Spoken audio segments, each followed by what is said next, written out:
hairdresser. Oh, sorry. No, keep going. I just wanted to push record because I love what you're saying. So we'll just, like I said, these are very. Let's start. Where do you want to start? Where do you want to start?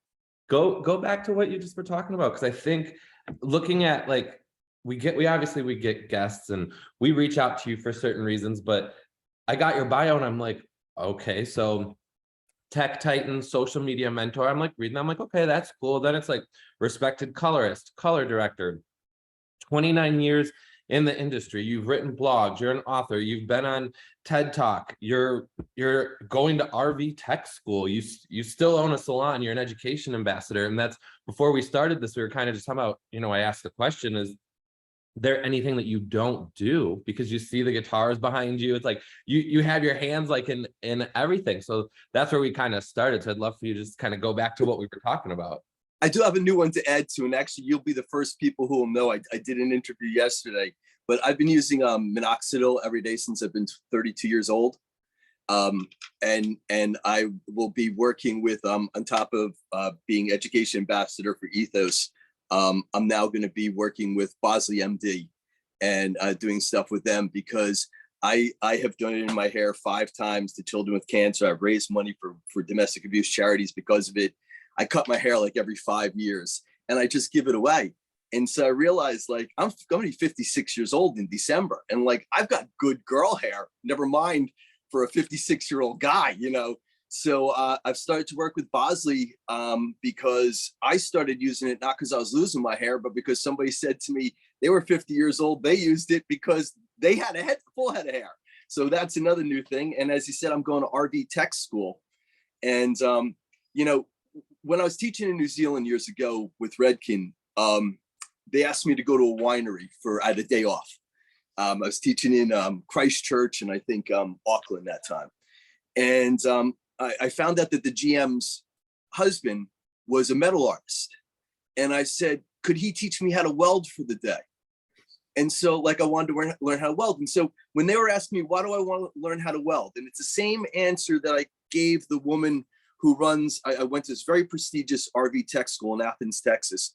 And she's like, she Googled me. She's like, why don't you want to be a hairdresser anymore? I said, it's not that I don't want to be a hairdresser anymore. I love being a hairdresser. And I love caring for my guests. I do it about 2 days a week now. I'm out of my salon, and then I do educational work with other people. So about 3 days a week of my life is still devoted to hair.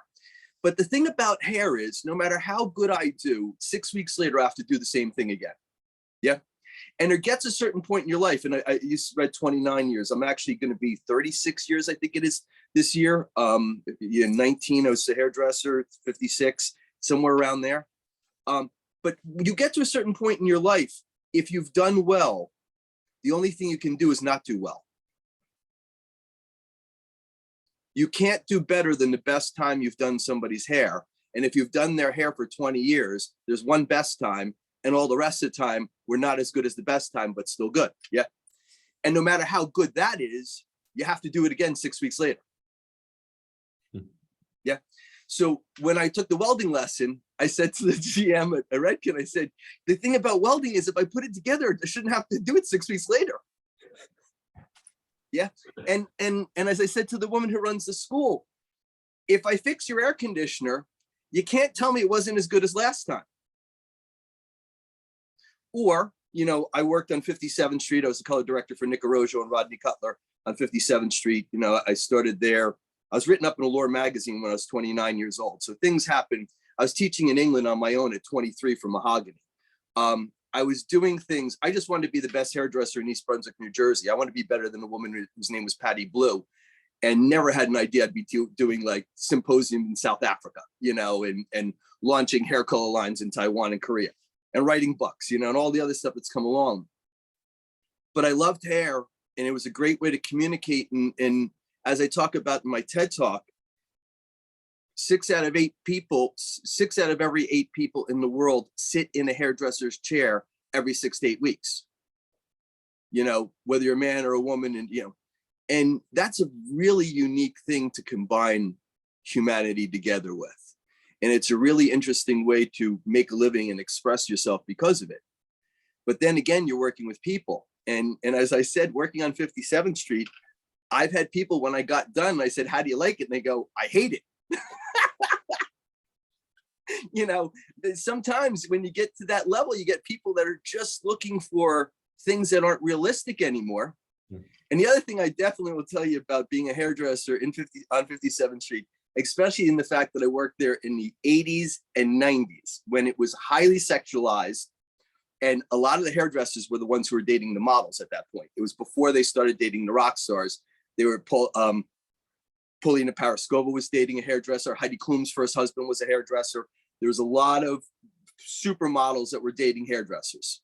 And I, as a male hairdresser on 57th Street, I was about a half step away from being an exotic dancer or an escort, because at that point, the people you're working with, nobody sucks. Like, everybody's really good. There's nobody there who's bad. So now they're picking you because you're cute. Yeah.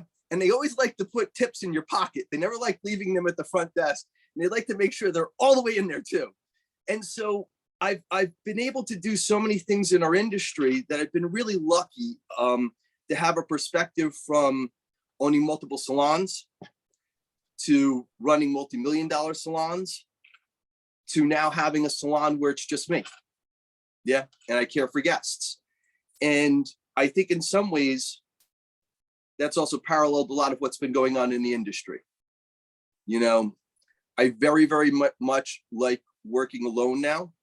I very, very much like working for my guests, but I keep telling them I'm not getting better because of it. Yeah. The reason why you work in your, like, I was just down in RV school in Texas, and this gentleman came up to me who worked in oil fields. And he came up to me and he goes, "You're not from New York. You're from New York, aren't you?" And I said, "Yes, I am." And he said, "I'd give you nothing for New York." And I said to him, "Well, have you ever been?" And he said, "No."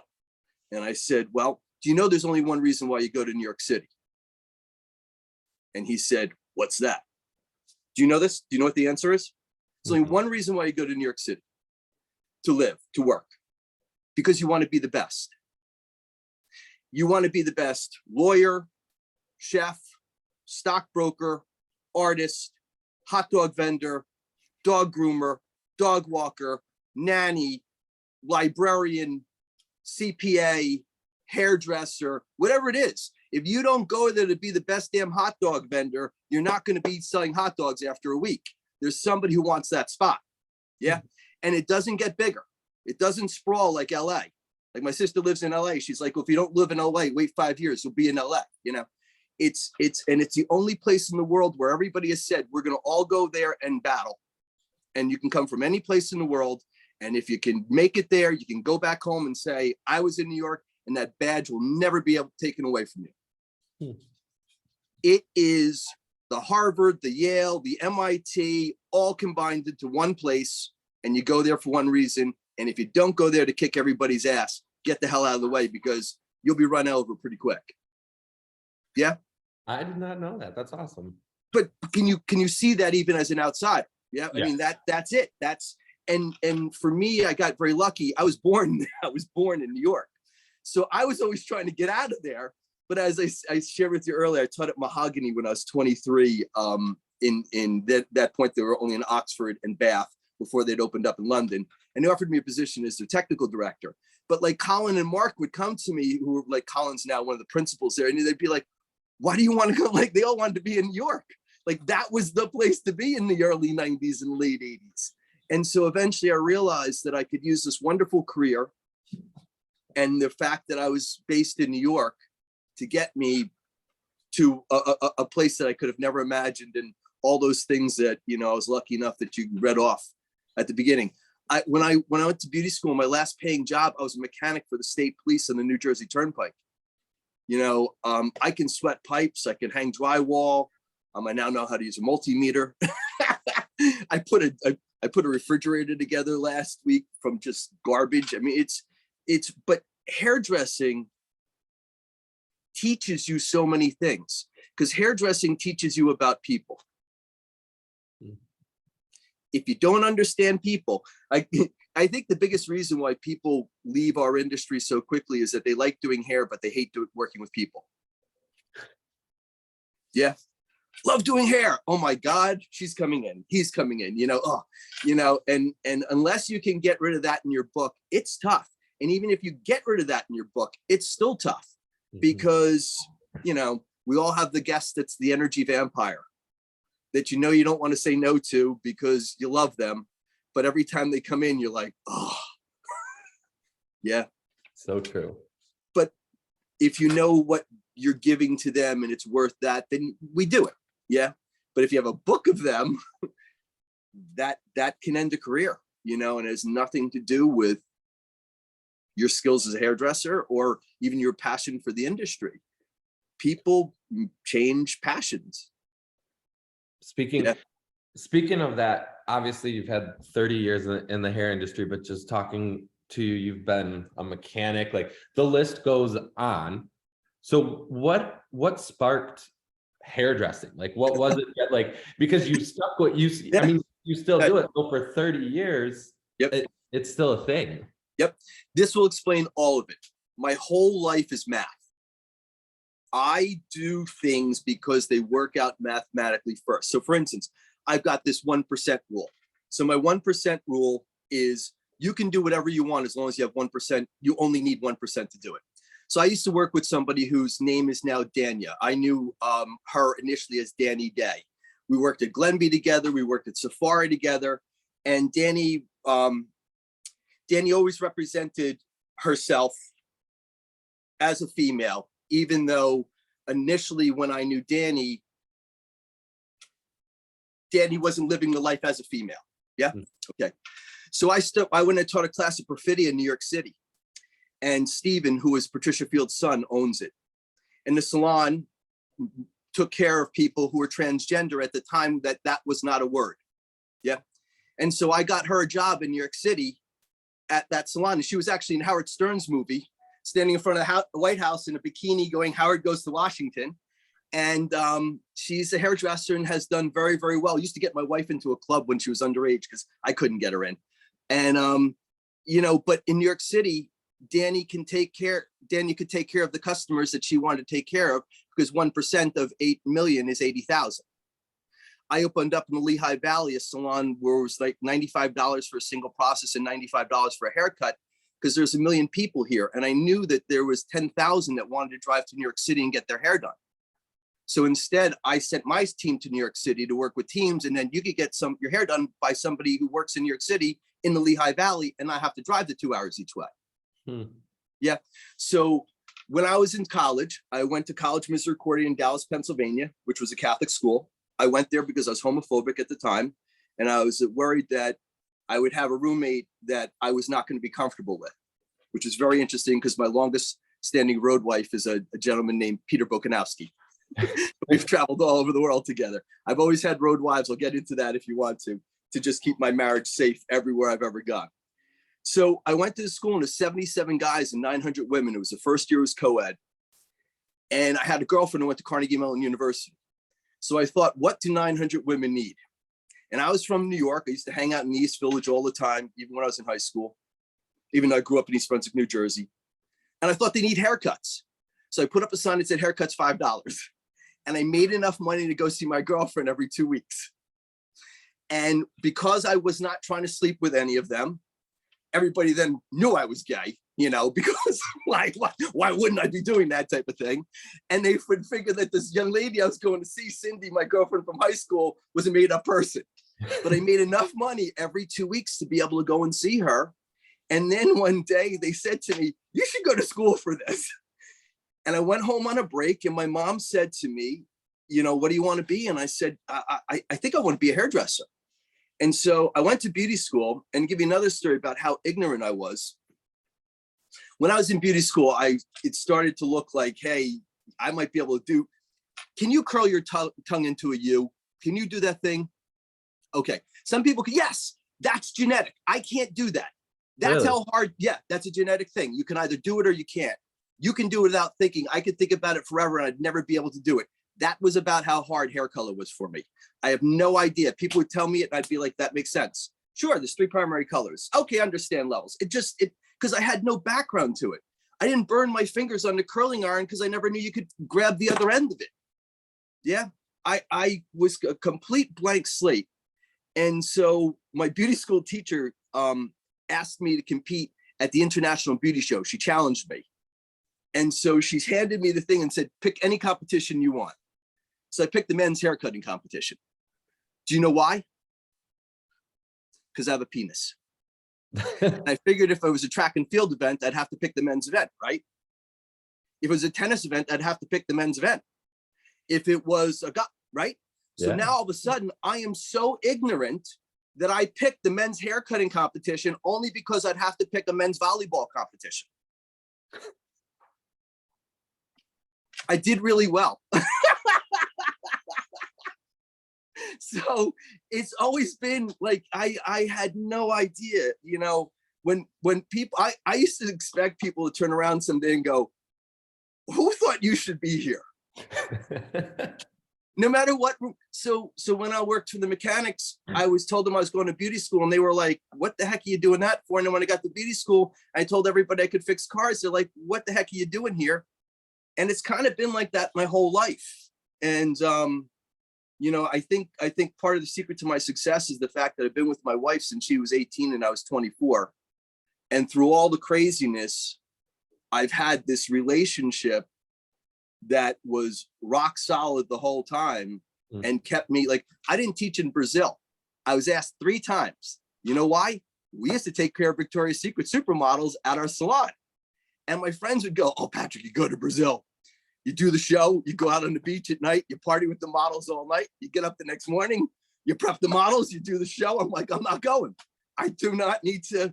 I did the World Hairdressing Olympics in 1996. I left there on Wednesday and actually got married that Saturday night.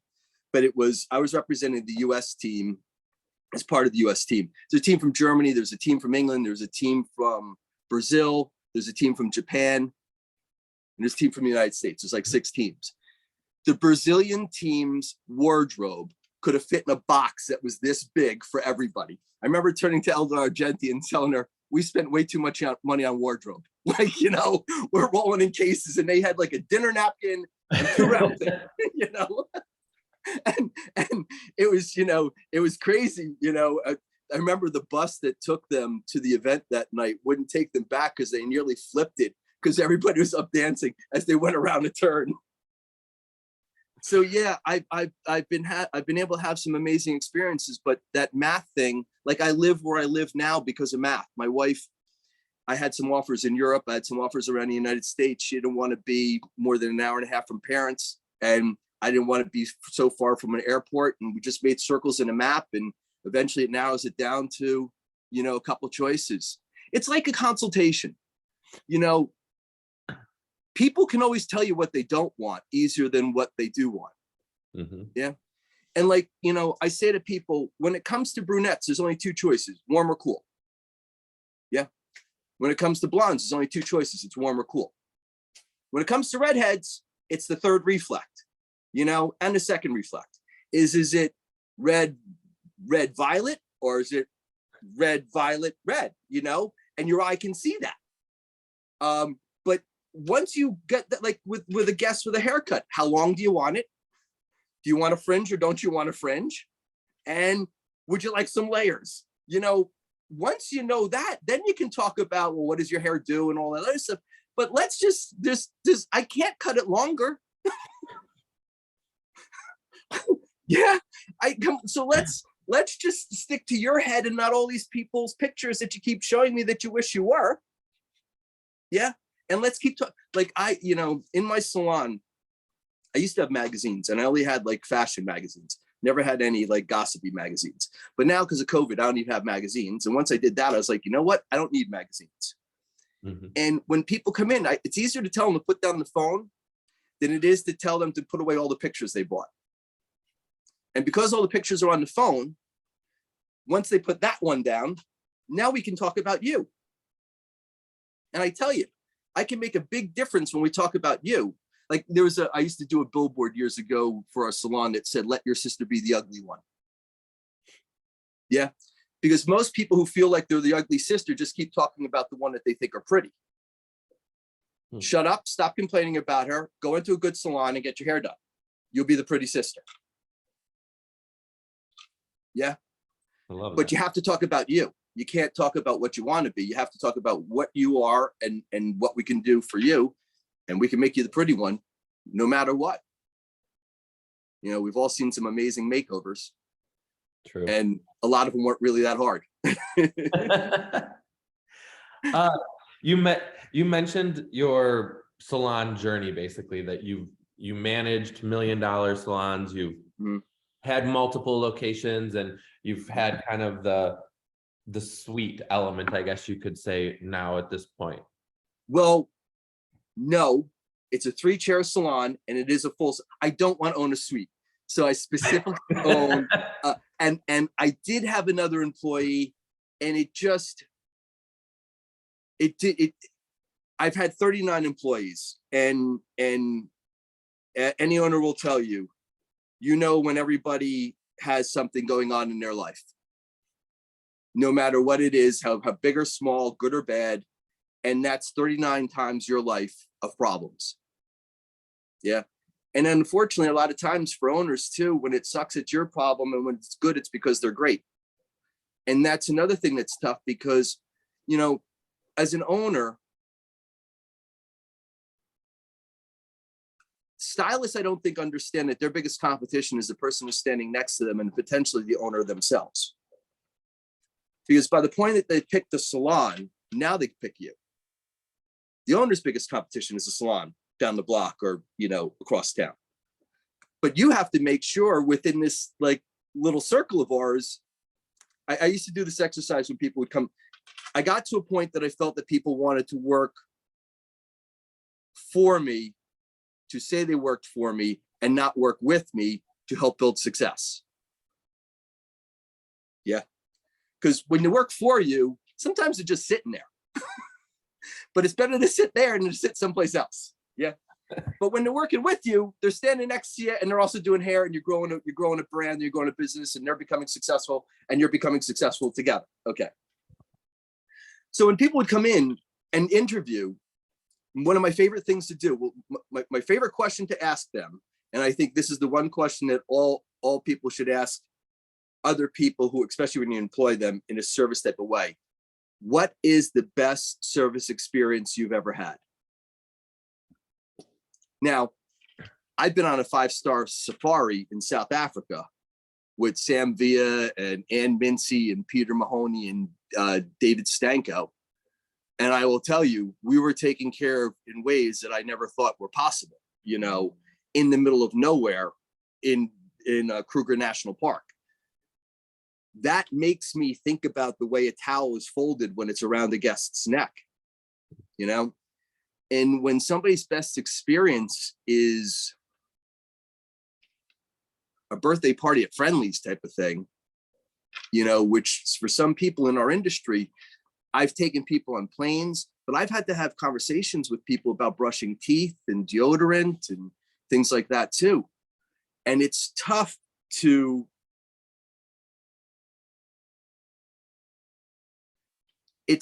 kind of want the pretty woman fantasy, but not want to work for it type of thing, or the Cinderella fantasy, the type of thing where you have to stop seeing yourself as the Cinderella before the glass slipper, and you have to start seeing yourself as a Cinderella with the glass slipper on.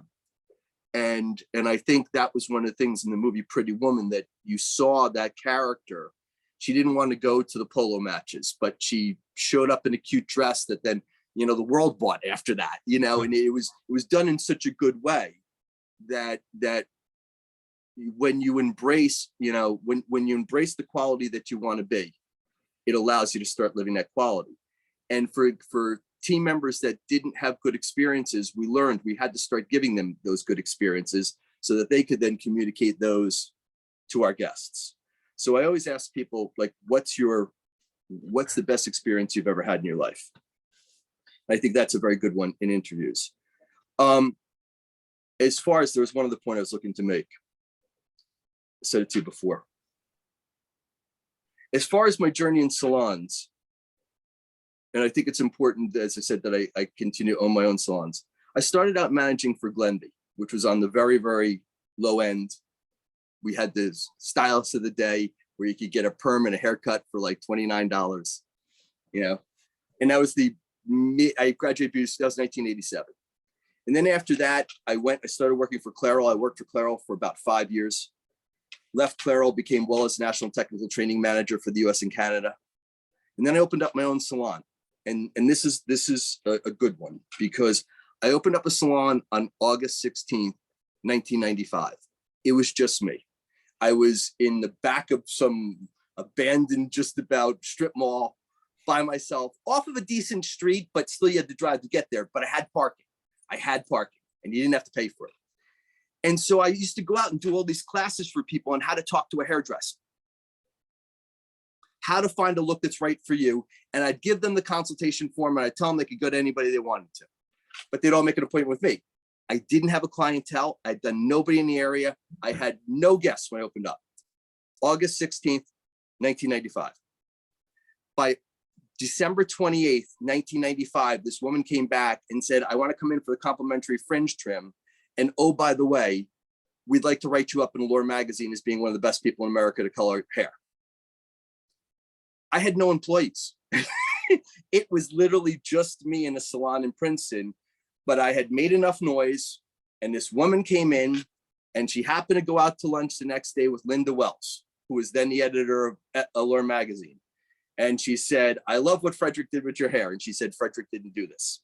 So I want to point out to people who are listening, it was in Princeton, New Jersey. I was by myself.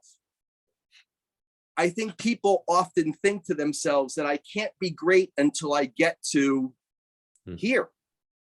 You can create greatness at every level. You know, I used to love, after I'd done all the other things, to open up a salon in Bethlehem, Pennsylvania, because people used to say to me, well, you can do that because you live in New York City. And I'd look at them and go, are your guests unfashionable? Like, you know, when I worked for Clairol in the late 80s, I had a girlfriend at the time who lived in Jonesboro, Arkansas. And I went to Jonesboro, Arkansas, and this gentleman came up to me and he said, I was standing against the wall outside a convenience store. He goes, you're not from around here, are you? And I looked at him, I said, I haven't even spoken. How do you know that? And he looks at me, he goes, well, your hair's too dark and you have too many earrings, right? So I realized there was a difference between what I did at that point in New York City and what she could do in Nashville, where she lived, or Jonesboro, Arkansas, where she grew up. But once cable TV came in, that got erased. Once the internet came in, the whole world's the same. Yeah, and if you don't have fashionable guests, it's not their problem. Yeah, you have to put your work on people who want to be fashionable first to get fashionable guests. You know, everybody does that. Kim Kardashian gives her clothes away to other people who she wants to have wear them. And then that's why you're buying them, you know, type of thing. And it's all math. You just have to make sure you have the amount of people. Like right now, I'm in a town that we have 5,800 people in our town. I could have Alexander Despairs, Vidal Sassoon, you know, all the greatest hairdressers in the world work here, and I couldn't park enough cars to make them busy. Yeah. So my reality right now with 5,800 people is, can I survive off of 58 guests? Yeah, I can. Multi-services, by myself, not working full-time. It's wonderful. It's a win-win situation. If I had to feed my family from this salon, the math's not there. I could be as great as I want to be, the greatest in the world, is all I'd have is a line outside that'd be causing traffic jams, and they still wouldn't be able to get their hair done. You know, it's like Studio 54, where there's more people outside than we're inside. And that's not the type of success that you want when it's your business. Yeah. Making people mad is not as good as making people happy. And if you know you can't make all the people happy, you're just going to make people mad. Raise your prices at that point. You know, Gibson. I love everything that you're saying, and I'm so glad that we're having this conversation today, because like I said, when we started, I was like the tech titan and social media mentor, like, okay, like what's this conversation gonna be about? And I was like, okay, so it's gonna be social media, but it's so much more. So talk a little bit about how you got those names? Because we haven't even talked about that. Like, I can see your passion is Yeah. is so hair and so people, that the whole So, part of your bio was the tech titan. I was like, well, okay, what's that? so this one's an arrow, which reminds me to keep going forward. And this one's a star that reminds me to keep going up, keep reaching for the stars, keep going forward. You know, to me, the biggest challenge in our industry is not success. It's the rut of success that we can get ourselves into. Building success is people can become successful in a year and a half, but you can be stuck in that rut for 20 years because that's what people want you to do. Yeah. And now you're starting to hate your own work because your guests don't want you to change what they have. Yeah. So for me, when social media started, I saw it. There's a book called Strengths Finders. And it's one of these books where have you done it? Okay. Yeah. So mine are ideation, futurist, energizer, and catalyst. Yeah. So I basically take all of my manic bipolar unmedicated things and put them into one thing. And yeah, I'm an unmedicated manic bipolar, and I think that's another reason why I can do all these different things. It's my superpower, you know. It makes it hard to go to sleep. It makes it hard to be married to. As I said, my wife's the only woman who hasn't said no to me. So, you know, it's funny. I have a couple ex-girlfriends who are like, oh, you know, I'm like, you said no to me. I'm like, my wife, at least I was smart enough not to say no to other people, you know, but I've been able to use those things. So when social media came along, I could see it right away. And I got Matrix to do their first. I was an artistic director for Matrix at this point. Pat Parente had moved me over, but they had a debate with me about making their Matrix family page because they didn't know what people were going to put up on it, and were people going to say bad things, and L'Oreal with this and L'Oreal. I'm like, it's a Facebook page, you know. We have to do this. And you know, I started doing all these things of helping people understand how to build a brand through social media because nobody was getting it. So first, Matrix had me doing that, and the thing was, they were having me do it at private events, so people weren't seeing it as publicly, but the editors were. And so then I left there and I went to Goldwell. I was a global artistic director for Goldwell, but most of my time was spent on social media and helping salons understand how to create this. And like I'd say to salon owners, the trick to social media for a salon owner is you have to be the DJ. And you have to be the DJ, not like the new DJs like Zed and make your music and play your music and all that stuff. The DJ, like when we grew up, that we went to a school dance with, who knew how to pick the right records to play to keep everybody dancing. And as a salon owner or a manufacturer or any business, what I want to do is I want to be taking the music that the people are playing, that are playing with my music, with my instruments. It could be the salon. It could be the color brand.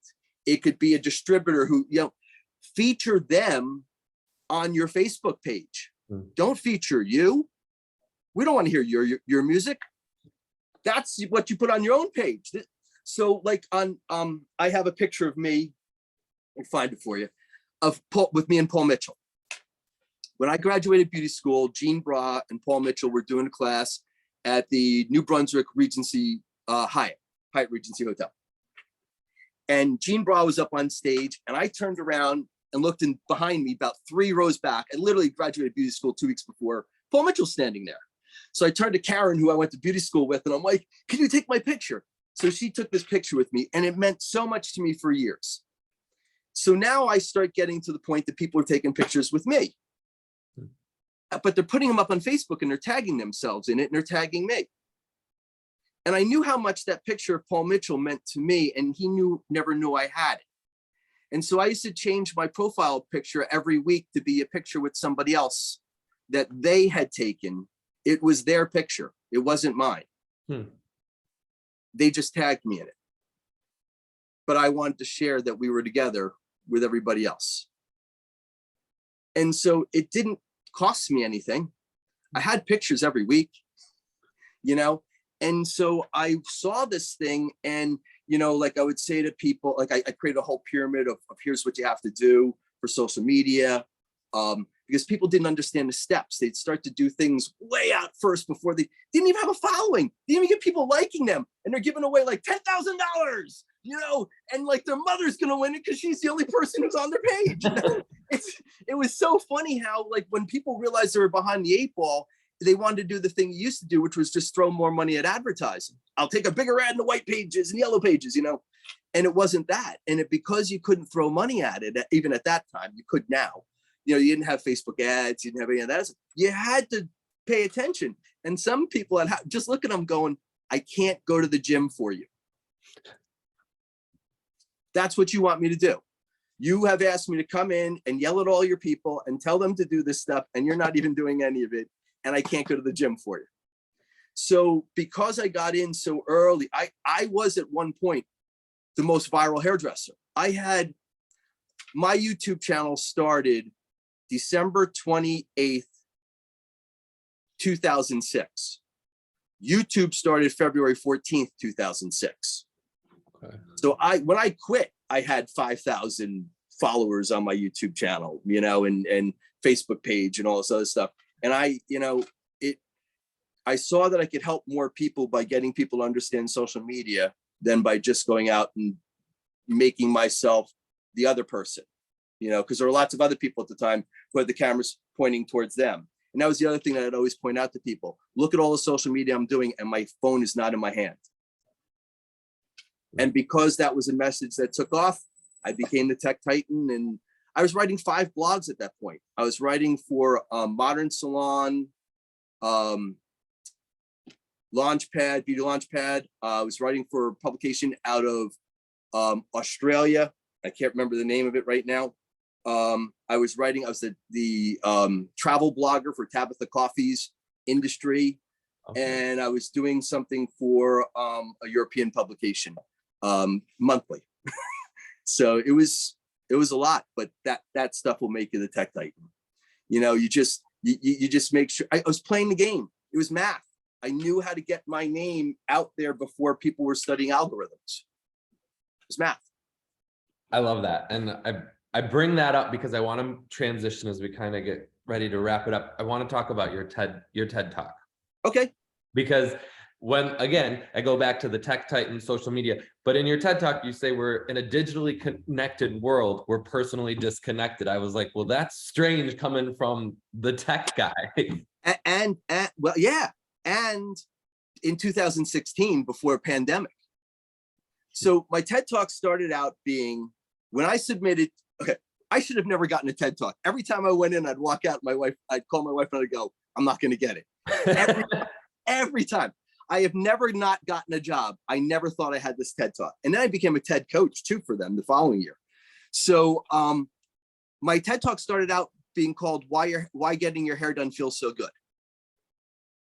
And I would talk about, you know, why people would moan at the sink and all those other things, and the 6 out of every 8 people sit in a hairdresser's chair and blah, blah, blah, all that stuff.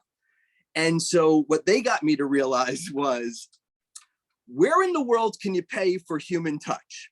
Where is it legal and where is it illegal? And so once they said that to me, and then at one point I walked out of one session and she goes, I think your beginning of it should be your end and the end should be your beginning. I remember calling my wife and going, I don't know what I'm supposed to be doing. But their coaching was amazing and it came together. And aside from the fact that they misspelled my word and they edited the monkey wrong, the monkey is actually not what was shown on stage, which is annoying because it's also long. But the fact is that you talk about that in TED Talk. It's the first time in history that single women outnumber married women. Now, here's something I don't talk about in a TED Talk, which is why I'm becoming an RV tech. It's also the first time in history that women who are retired are executives. Never in history did you have women who had jobs from the 70s and became vice presidents and CEOs and CFOs and are now retired and traveling around in a van with a little dog or a little cat and needs their air conditioning fixed. I figured I've always been good at taking care of rich women. So now I've created From Hair to There RV Repair. So in my TED Talk, I talk about how it's the first time single women outnumber married women, people working remotely. And again, this is 2016. This is before we had Zoom. And because of all those reasons, what people don't realize is they're not getting the human touch that we've gotten before. And as I talk about in a TED Talk, it's hard to go up to somebody and say, well, can you hold my hand? Yeah. But when you realize that our industry offers this healing, like proven healing touch, this is something that's been proved medically with humans, with monkeys, with all sorts of, animals. And when they do it with humans, it's really sad what happens, with the malaise that the babies get, or the way you can see the children in orphanages that are not being touched. But we have the ability to give that to somebody and give them that healing power simply by doing our job. And that's an amazing thing. And I think once you realize that that is more important, like when I say to people, why should somebody sit in your chair? This is when people come in and they want to apply for a job. And I say to them, sit in a chair. Why should somebody sit in their chair? If they tell me because they're great, I ask them, who has a sign that says they suck? Yeah. All of your guests should say that you're great. The only guest that goes to somebody who doesn't think they're great is because they moved or their hairdresser that they love died and they're trying to find somebody new and they haven't found them yet. But once they find them, all of our guests think we're great. And that is just the price of being in business. What are you beyond that? What do you bring your guests? Like I love, for me, my guests tell me, I always tell them about something new. I'm always keeping them, yeah, that's what I do. I'm a connector. Yeah. So it's those types of things that your touch can also be what makes you beyond great. I'm not the best shampooer. I have friends that are, they can do that. I have other friends. I know Ted Gibson, my buddy, he massages the guest's shoulders, before. I mean, I'm also not charging what Ted's charging. And I also, I keep a camera in my salon just to make sure that everybody knows I don't cross any lines, with guests. So that's another thing. I try to keep mine professional as a married guy, because I know sometimes you can just give the wrong message in a very innocent way, and I don't ever want that to become something that becomes awkward for anybody. Yeah. But touch is so important. I was very, very lucky to share that in 2016. And I think it's become even more important now.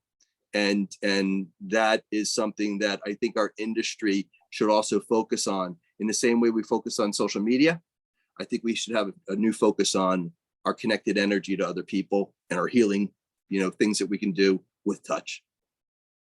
For sure.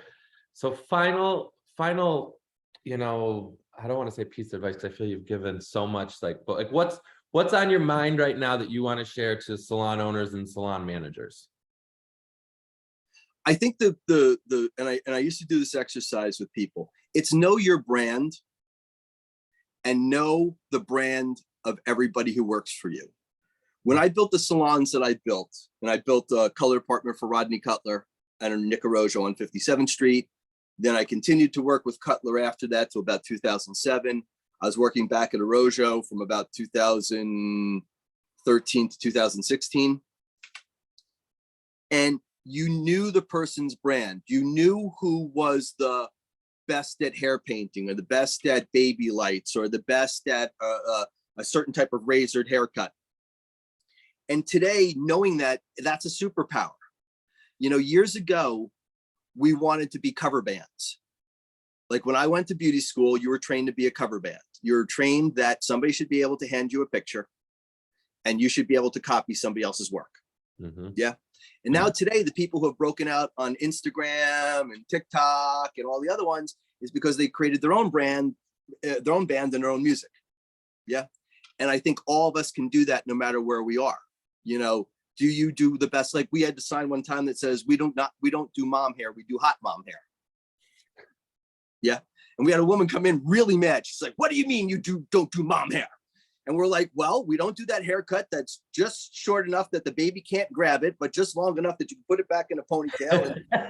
And she made an appointment by the end of it, which was really funny, but it's those types of things that you just need to understand what you want to do to separate yourself, because today, trying to be the best at everything is not the way you can win. trying to be the best at something is the way you can win and create the life you want. And I think that's the other thing. I fully understand I can create the life I want. And as a hairdresser, probably more than any other profession, you can too.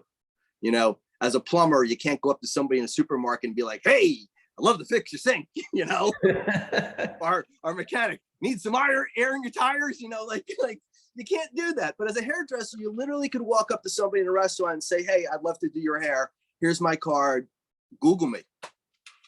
Yeah. And it's not inappropriate. And it's probably also professional. For sure. For sure. Yeah. Well, thank you so much, Patrick. This has been a joy for me, for sure. So thank you so much. How can people find you? What's the best way to get in touch with you? Probably via Facebook at Patrick McIvor. I do have a professional page. I do have a personal page. I do recommend people go to the professional page if they want to ask professional questions. I live my life out loud, and I'm sometimes I'm very good at keeping things professional and personal, but then don't go to my personal page. Oh, that's great. Yeah. Awesome. Thank you so much. Have an awesome rest of your day. Thank you so much. Pleasure. Bye.